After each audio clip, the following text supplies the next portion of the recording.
Salut à toi jeune solariste. Dans le petit monde du solaire thermique, la question qui revient souvent et à laquelle je vais m'attaquer aujourd'hui, c'est alors, c'est mieux les panneaux plans ou les panneaux à tubes?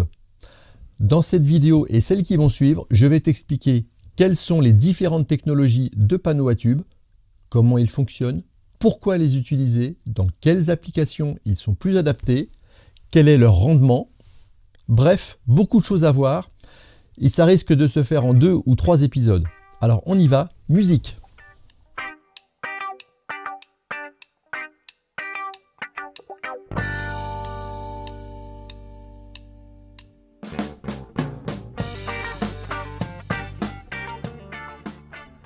Bon, les panneaux à tubes, tout le monde voit à quoi ça ressemble, mais peu de gens savent qu'il existe plusieurs technologies qui sont très différentes.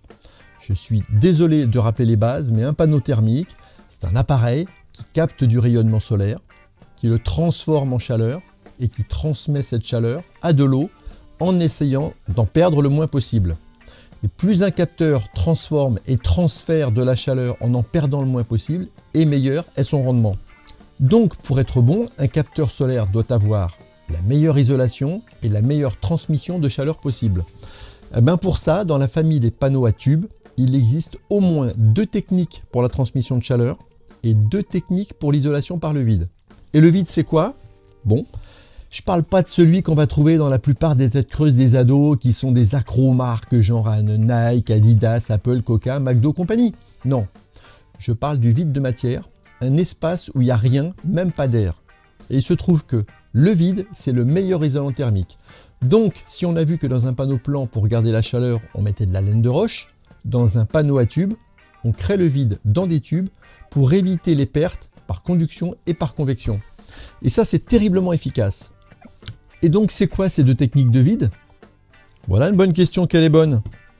Allez, on y va, on est parti. Il y a premièrement le tube sous vide complet. Allez, un exemple direct. Ça, c'est un panneau d'une grande marque allemande que je ne cite pas, mais qui est très connu et très répandu.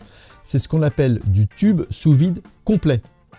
Là, tu as comme une grande ampoule en verre dont on a aspiré tout l'air dedans. À peu près tout l'air, le vide absolu, on n'y arrive pas.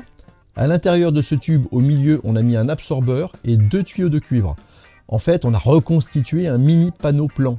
Le soleil rentre dans le tube, chauffe la tôle noire. Un tube est soudé sous cette tôle. Le liquide caloporteur circule dans ce tube. Il est réchauffé et il ressort du tube. Bon, la petite astuce, c'est qu'on a mis 2 tuyaux l'un dans l'autre. On appelle ça concentrique.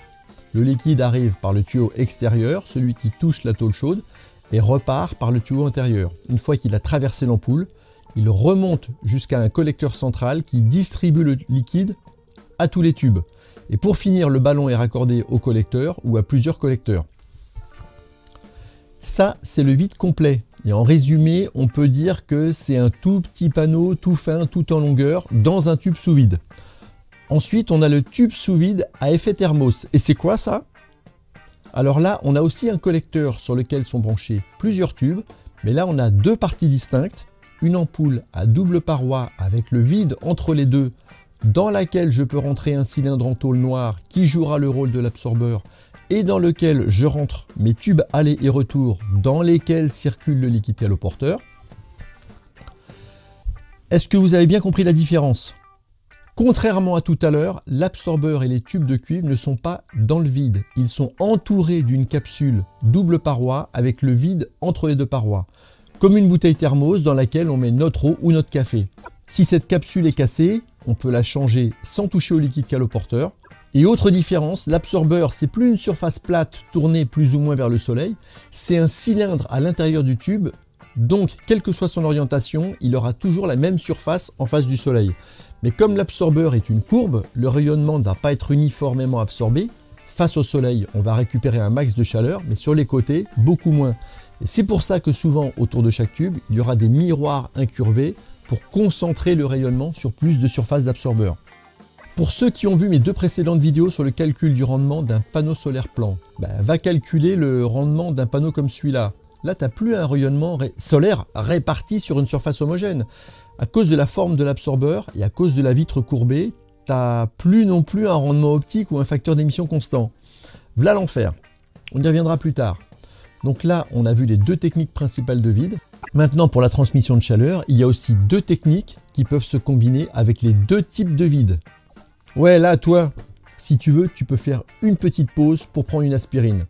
Alors pour les autres, en attendant qu'il aille prendre son petit médicament, on va tous faire un truc qui fait pas du tout mal au crâne et pour lesquels il n'y aura aucun risque. Tu regardes ici, là, et si ce n'est pas déjà fait, tu cliques sur s'abonner et aussi sur partager.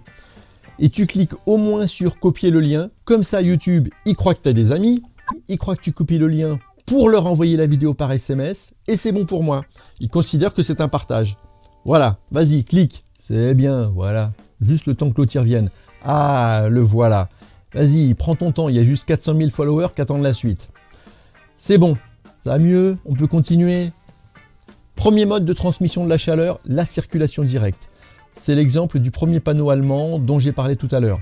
C'est le même liquide qui parcourt tout le chauffe-eau solaire. Il traverse le collecteur, puis il traverse les tubes. Naturellement, tranquillement, simplement. C'est la circulation directe dont on a toujours parlé avec le fameux liquide caloporteur antigel. Deuxième transmission de chaleur, et là c'est très spécial. On l'appelle le tube à effet caloduc. Le liquide caloporteur ne parcourt que le collecteur. Les tubes ont chacun leur propre circuit de chauffage autonome et la chaleur est transmise au collecteur par conduction grâce à un point de contact, une surface d'échange entre les deux. J'explique. Déjà un caloduc. Alors c'est un système qui transfère très rapidement et très efficacement de la chaleur. On a un tube de cuivre fermé des deux côtés dans lequel on a mis un liquide frigorigène adéquat. Et on a enlevé l'air. À l'endroit où le soleil chauffe le tube, le liquide s'évapore. Il monte vers le haut du tube, puis se refroidit en cédant ses calories au niveau du collecteur. Du coup, comme il se refroidit, il se condense sur la paroi et ensuite il redescend vers le côté chaud. Et ça recommence tant qu'il y a du soleil et tant que ça chauffe. Dans ce cas particulier, on est obligé d'avoir des tubes verticaux et avec une pente vers le bas. Et comme l'évaporation d'un liquide nécessite beaucoup d'énergie sous forme de chaleur et que beaucoup d'énergie est libérée lorsque de la vapeur se condense, beaucoup de chaleur sera transférée par le caloduc vers le collecteur. J'arrête là la théorie. Ce qui est important, c'est de savoir que les tubes ne contiennent pas de liquide caloporteur. Ils sont très efficaces et qu'on peut donc les débrancher sans que la pression du système ne descende. Si on casse ou qu'on enlève entièrement un tube caloduc, c'est pas grave, on aura une petite baisse de puissance, juste celle qu'apportait ce tube. Par contre, si on casse un tube à circulation directe, s'il n'y a que la vitre qui est cassée, on perd l'isolant, mais ça marche quand même avec une dégradation de puissance. Par contre, si le tube en cuivre est percé ou cassé, on perd le liquide, la pression chute et tout le système est hors service. Il faudra remplacer le tube, remettre du liquide et remettre en pression. Bon, maintenant, si tu le permets, je voudrais faire une petite digression et revenir sur cette phrase.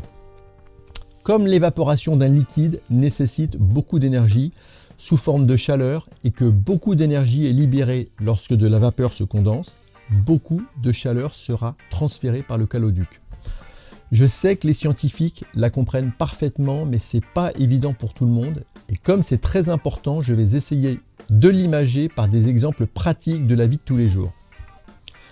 Quand un corps change d'état, je parle d'état gazeux, solide, liquide, ce changement s'accompagne d'un transfert d'énergie avec son milieu extérieur. En gros, pour que ce changement d'état soit possible, le corps en question doit céder ou capter de l'énergie autour de lui. Attention, ce que je vais tenter d'expliquer là, c'est pas du tout évident et sans le génie de plusieurs grands savants, on comprendrait rien à ces phénomènes pourtant quotidiens. Première partie de phrase. Comme l'évaporation d'un liquide nécessite beaucoup d'énergie sous forme de chaleur, quelques exemples courants. Il fait très chaud, tu transpires. La sueur liquide sur la surface de ta peau, pour pouvoir s'évaporer, a besoin d'énergie. Elle va être obligée de capter de la chaleur dans son environnement et donc sur ta peau pour accomplir sa transformation en vapeur. Sinon, elle ne pourra pas s'évaporer. Elle va pomper de la chaleur et donc elle va réellement refroidir ta peau. Et si en plus tu mets un ventilateur vers toi, ça va amplifier le phénomène. La transformation de la sueur liquide en vapeur va refroidir encore plus vite ta peau. C'est pas du tout le vent du ventilateur qui va te refroidir parce que ce vent en général il n'est pas froid. Tu connais peut-être cette expérience qui te permet de refroidir une canette de soda dans le désert. Non. Bon, je te la raconte. Tu entoures une canette d'un linge mouillé. Tu roules en voiture, en plein soleil, et tu sors la canette au bout de ton bras par la fenêtre. Le vent va accélérer la vaporisation de l'eau de la serviette, qui, pour pouvoir sécher, va pomper de la chaleur autour d'elle. Et où est-ce qu'elle va trouver de la chaleur? Dans la canette, qui va au passage refroidir. Ouais, crois-moi, ça marche très bien, tu peux essayer. Autre exemple, c'est la canicule. Tu mets un t-shirt mouillé et tu vas ressentir du froid. C'est pas parce que le t-shirt il est mouillé avec de l'eau froide. Ça dure que très peu de temps. Ensuite, il est chaud. Mais pour sécher, l'eau sur le t-shirt a besoin de ta chaleur qu'elle va pomper pour rendre possible son changement d'état, son évaporation. C'est le principe de la clim. Mais va pas croire que l'homme l'a inventé, on l'a juste compris il y a très peu de temps, alors que par exemple les abeilles utilisent ce principe de thermorégulation depuis des millions d'années. Et donc bien avant nous. L'été, elles climatisent leur ruche au degré près. Quand il fait très chaud, des abeilles se chargent d'aller chercher de l'eau qu'elles vont répartir très précisément sous forme de micro-gouttelettes dans la ruche, pendant que d'autres abeilles vont agiter leurs ailes ensemble dans la même direction pour créer un courant d'air, pour évaporer cette eau et faire baisser la température de la ruche. Ouais, parce que la température pour assurer la survie du couvain dans la ruche, c'est au degré près. Je me suis intéressé à ça parce qu'à un moment, j'ai eu une ruche et je me suis demandé mais comment elle faisait pour pas crever l'été en plein soleil et surtout pourquoi toutes les alvéoles qui sont en cire se mettaient pas à fondre. Bon, donc ce principe qui est exactement celui de la clim, c'est pas nous qui l'avons inventé et il est partout autour de nous. Un deuxième exemple de la vie courante pour illustrer le besoin d'énergie pour passer de l'état solide à l'état liquide. Tu vas voir, c'est vraiment utile tous les jours. Bon, toi qui aimes boire un apéro bien frais, qu'est-ce que tu fais l'été? Tu mets un glaçon dans ton verre, normal. Et tu crois que c'est le froid qui passe du glaçon au liquide qui refroidit ta boisson? T'as rien compris, hein, je suis désolé de te le dire. Le principal responsable du refroidissement de ta boisson, c'est l'énergie sous forme de chaleur dont a besoin ton glaçon pour changer d'état. Il va trouver cette chaleur dans le liquide et la prélever pour devenir de l'eau. Ouais, je te vois, tu te dis, mais qu'est-ce qu'il raconte celui-là? Alors la preuve, prends un caillou de la même taille que ton glaçon et tu le mets au congélo. Prends 2 verres de ce que tu veux, mesure la température avant et après l'expérience. Dans l'un, tu mets ton glaçon qui va fondre et changer d'état, et dans l'autre, tu mets ton caillou. Tu verras que le liquide sera beaucoup plus froid là où tu auras mis le glaçon, et ça grâce au changement d'état, bien plus que par l'équilibre des températures qui va se créer. Donc un conseil pour terminer, si tu achètes des glaçons réutilisables, les seuls qui pourraient être vraiment efficaces sont ceux qui contiennent un liquide qui pourra se solidifier au frigo et se reliquéfier dans ton verre. Les autres glaçons, c'est de la daube. Là, je vais être obligé de vous laisser, j'ai plein de trucs à faire aussi inintéressants les uns que les autres, mais bon, il faut les faire. Aujourd'hui, on a fait le point sur le principe de fonctionnement d'un panneau à tube sous vide. La prochaine fois, on va s'attaquer à son rendement et du coup, on pourra essayer de le comparer à son cousin germain, le panneau plan. Maintenant, si tu es pressé et que tu veux commencer à le faire tout seul, tu as tout ce qu'il te faut. Tu prends Solo, qu'on a vu dans la vidéo numéro je ne sais plus combien et qui s'affiche par là. Dans Solo, tu cherches un panneau à tube, tu regardes sa productivité, tu la compares à un panneau plan. Ami solariste, salut à toi!